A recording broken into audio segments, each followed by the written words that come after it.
AI war.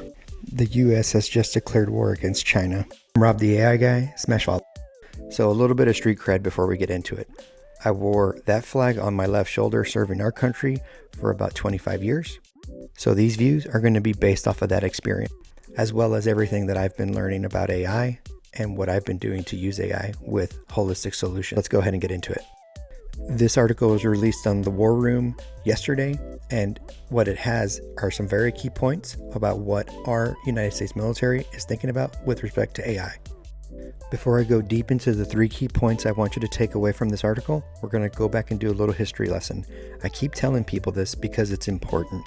Just like the internet was developed in the 60s and the 70s with private universities and the military, AI has also been on the same journey.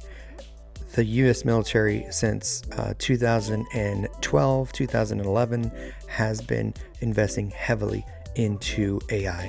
In fact, in this article, you'll hear them mention that for the fiscal year 2024, they are investing close to $2 billion, the Department of Defense that is, into AI alone. So really, from a military standpoint, this is not new.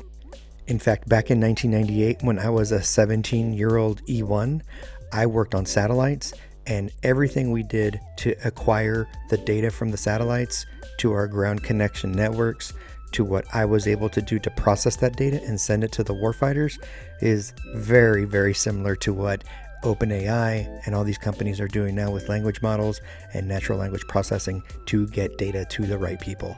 So yeah, again, the military's been doing this for a while. So now onto the 3 key areas that you really are going to want to understand. So area 1 is a given. Long-standing commitment of the US to stand behind AI and continue to develop.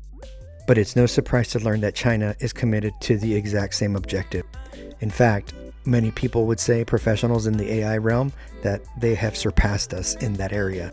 So now when we think about $1.8 billion being invested by the government, it makes a little more sense. The article, and no one knows how much China is pumping into AI these days, but I guarantee it's a considerable amount. The article also goes on to say that human decisions will continue to be a priority within AI events. For those of you that are scared of the singularity topic or the Terminator 2 scenario, that should make you feel a lot better. So those were the big 3. I'm going to give you 2 more, but let's recap those first 3. We've been doing this a while.